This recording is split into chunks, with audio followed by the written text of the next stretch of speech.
नमस्कार दोस्तों, कैसे हैं आप। आशा है कि आप अपने स्थान पर स्वस्थ होंगे और मस्त होंगे। मैं हूं जगबीर सिंह तथा मैं आपका स्वागत करता हूं आपके अपने यूट्यूब चैनल सीखेगा इंडिया पर, जहां पर हम बात करते हैं आपके करियर एवं एम्प्लॉयबिलिटी स्किल की। तो दोस्तों, आज का हमारा टॉपिक है एक बहुत महत्वपूर्ण और इंटरेस्टेड है, जिसका नाम है आर्टिफिशियल इंटेलिजेंस यानी कि कृत्रिम बुद्धिमत्ता।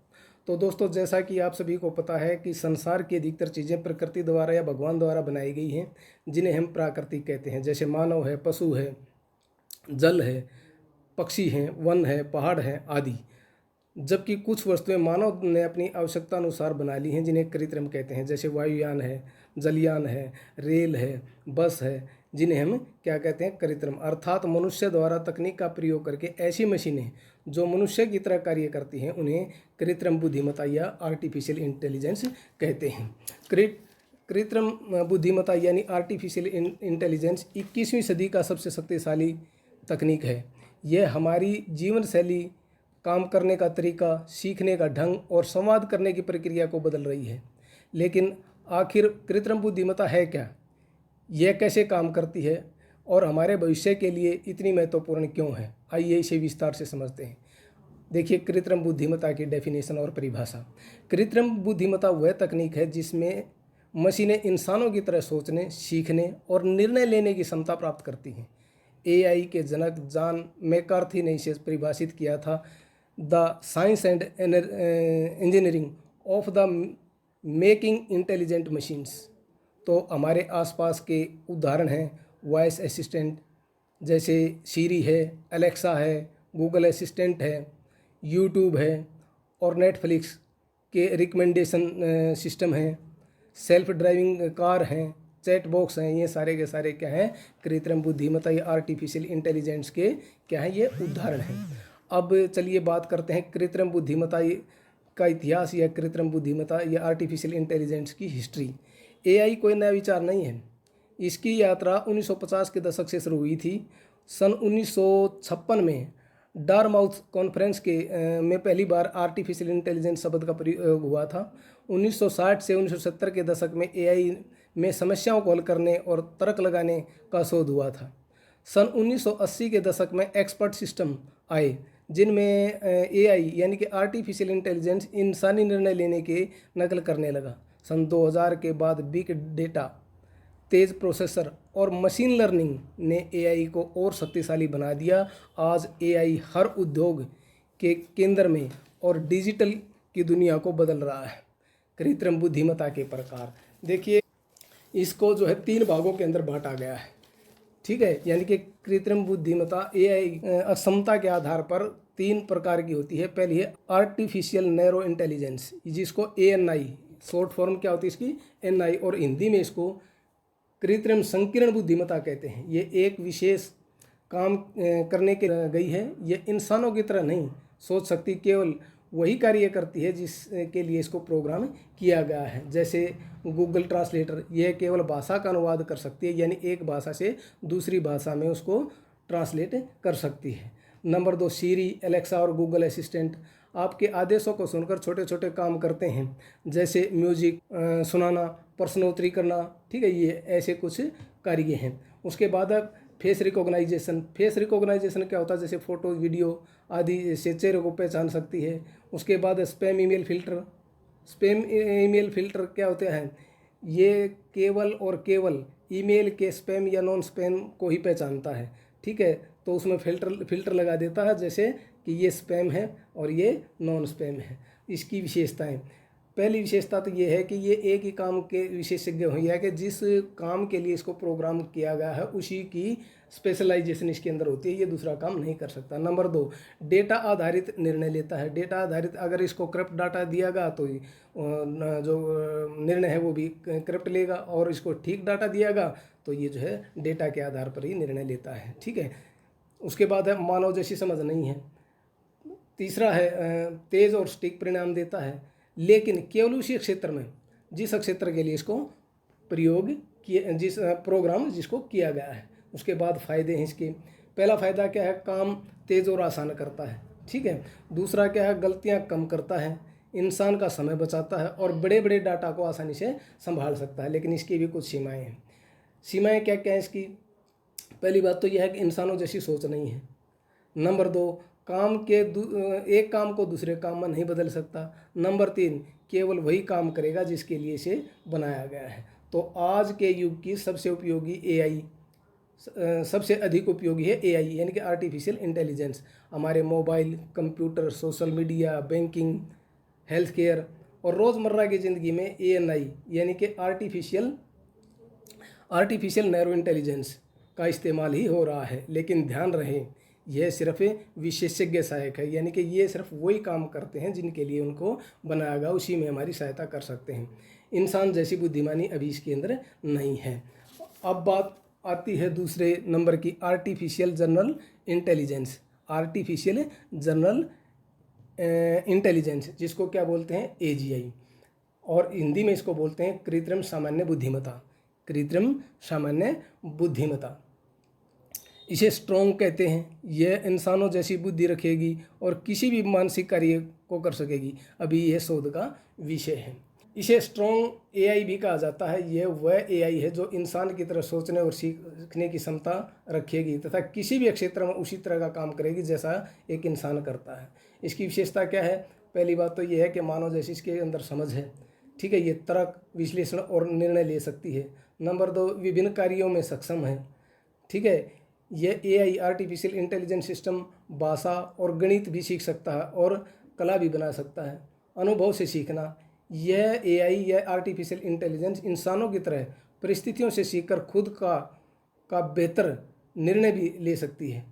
उसके बाद रचनात्मक समस्या समाधान, नई और अनजान समस्याओं का हल भी खोज सकता है। नंबर 5, रचनात्मकता, नया ज्ञान, विचार और समाधान पैदा भी ये कर सकता है। ध्यान रहे, यह भी कल्पना में है, कल्पना आधारित है और पूरी तरह विकसित नहीं हुई है। इसकी चुनौतियां और खतरे भी हैं। इंसानों की तरह सोचने वाली एआई पर काबू पाना मुश्किल हो सकता है। नैतिकता और सुरक्षा संबंधी समस्याएं उत्पन्न हो सकती हैं। इंसानों की नौकरियां और भूमिका प्रभावित हो सकती है। लास्ट में कंक्लूजन इसका क्या है? एजीआई यानी कि आर्टिफिशियल जनरल इंटेलिजेंस वह भविष्य है जहां मशीनें इंसान जैसी बुद्धिमत्ता हासिल करेंगी। आज की दुनिया में हम अभी तक एएनआई पर हैं, लेकिन शोधकर्ता और वैज्ञानिक एजीआई की ओर तेज़ी से बढ़ रहे हैं। यह भविष्य में इंसानों की सबसे बड़ी खोज भी हो सकती है। और आर्टिफिशियल सुपर इंटेलिजेंस यानी कि एएसआई, और जिसको हिंदी में बोलते हैं कृत्रिम महाबुद्धिमत्ता, यह आर्टिफिशियल इंटेलिजेंस की वह स्थिति है जब मशीनें इंसानों से भी अधिक बुद्धिमान हो जाएंगी। ये केवल इंसान जैसी समझ ही नहीं रखेंगी बल्कि हर क्षेत्र में इंसानों से आगे निकल जाएंगी। इसे सुपर इंटेलिजेंस भी कहा जाता है। इसकी विशेषताएं क्या हैं? पहली विशेषता यह है कि मानव से अधिक बुद्धिमत्ता, असीमित सीखने की क्षमता और स्वयं निर्णय लेने की क्षमता भी इनके अंदर आ जाएगी। ध्यान रहे, अभी ये कल्पना आधारित हैं। एएसआई अभी अस्तित्व में नहीं है। फायदे, इसके फायदे क्या हो सकते हैं? इंसानों की बड़ी से बड़ी समस्या का समाधान ये सेकंडों और मिनटों और सेकंडों में कर सकते हैं। विज्ञान और तकनीक में अद्भुत प्रगति आ सकती है। खतरे और चुनौतियां भी हैं इनकी। इंसानों पर नियंत्रण होने का डर है। अगर एआई के लक्ष्य इंसानों से अलग हो गए तो मानव अस्तित्व के लिए खतरा भी बन सकते हैं। नैतिक और सामाजिक असंतुलन पैदा हो सकता है। सैन्य और सुरक्षा क्षेत्र में गलत उपयोग से विनाशकारी परिणाम भी हो सकते हैं। कंक्लूजन ये है इसका, ASI artificial super intelligence AI का सबसे उन्नत और सबसे खतरनाक चरण माना जाता है। यह इंसान के लिए स्वर्णिम अवसर भी हो सकता है और सबसे बड़ा संकट भी। इसलिए वैज्ञानिक और नीति निर्माता ये सुनिश्चित करने की कोशिश कर रहे हैं कि अगर भविष्य में एएसआई विकसित हों तो वे मानवता के हित में काम करें, ठीक है। अब बात करते हैं कृत्रिम बुद्धिमत्ता कैसे काम करती है। एआई का आधार है डेटा।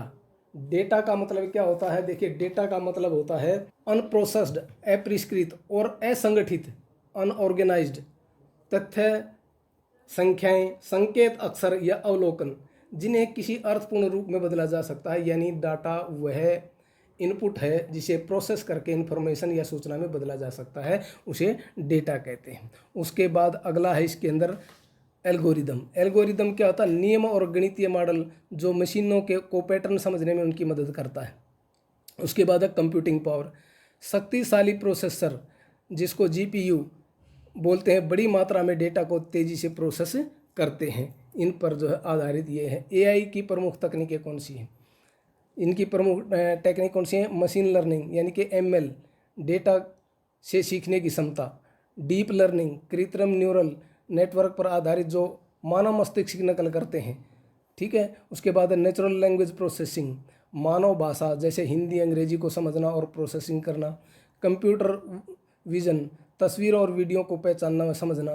रोबोटिक्स, एआई संचालित मशीनों को शारीरिक कार्य करती है। उसके बाद है कृत्रिम बुद्धिमत्ता के उपयोग। एआई का उपयोग हर क्षेत्र में हो रहा है, जैसे स्वास्थ्य, बीमारियों की पहचान, रोबोटिक सर्जरी, ठीक है, व्यक्तिगत उपचार आदि। शिक्षा के अंदर स्मार्ट ट्यूटरिंग, ठीक है, ऑटोमेटेड ग्रेडिंग। व्यवसाय के अंदर चैटबॉट्स, धोखाधड़ी पहचान, ठीक है, प्रिडिक्टिव एनालिसिस, ठीक है। परिवहन के अंदर क्या है? परिवहन के अंदर स्मार्ट ट्रैफिक मैनेजमेंट। कृषि के अंदर क्या है? फसल निगरानी, मौसम की भविष्यवाणी, स्मार्ट सिंचाई आदि। मनोरंजन के अंदर है जैसे यूट्यूब है, नेटफ्लिक्स है। रक्षा व सुरक्षा में निगरानी और साइबर सुरक्षा।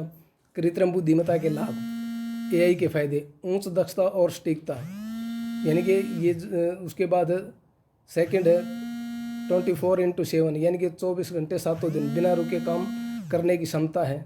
दोहराए जाने वाले कार्यों का स्वचालन है। डेटा विश्लेषण और निर्णय लेने में मदद, मानवीय गलतियों को कम करना आदि। चुनौतियां और नैतिक चिंताएं, लेकिन इसके साथ चुनौतियां भी हैं। रोजगार पर खतरा, कई नौकरियां मशीन ले सकती हैं। पक्षपात, अगर डेटा पक्षपाती है तो निर्णय भी पक्षपाती होंगे। गोपनीयता, एआई को व्यक्तिगत डेटा चाहिए इसलिए ये गोपनीय नहीं रह सकते। नैतिक प्रश्न, यदि एआई गलत निर्णय ले तो जिम्मेवारी किसकी? सुपर इंटेलिजेंस का खतरा, यदि एआई इंसानों से आगे निकल गया तो क्या हम इसे नियंत्रित कर पाएंगे? कृत्रिम बुद्धिमत्ता का भविष्य, एआई का भविष्य रोमांचक भी है और चुनौतीपूर्ण भी। यह उद्योगों में क्रांति लाता रहेगा। नंबर 2, इंसान और एआई साथ मिलकर काम करेंगे। नंबर 3, सरकारें एआई की नैतिकता और नियमों पर काम कर रही है। नंबर 4, यदि सही ढंग से इस्तेमाल किया जाए तो एआई जलवायु परिवर्तन, गरीबी और बीमारियों जैसी बड़ी समस्याओं का हल कर सकता है। याद रखिए, आर्टिफिशियल इंटेलिजेंस इंसानों को बदलने नहीं बल्कि सशक्त और सक्षम बनाने के लिए है। समापन, कृत्रिम बुद्धिमत्ता, समापन यानी कंक्लूजन। कृत्रिम बुद्धिमत्ता केवल तकनीकी नहीं, यह एक क्रांति है जो मानवता का भविष्य गढ़ रही है। हर छात्र, शिक्षक और नागरिक को इसे समझना जरूरी है। तो सवाल यह है, क्या आप एआई संचालित भविष्य का हिस्सा बनने के लिए तैयार हैं? अगर आपको ये वीडियो जानकारीपूर्ण लगा हो तो इसे लाइक, शेयर और सब्सक्राइब करना ना भूलें। धन्यवाद।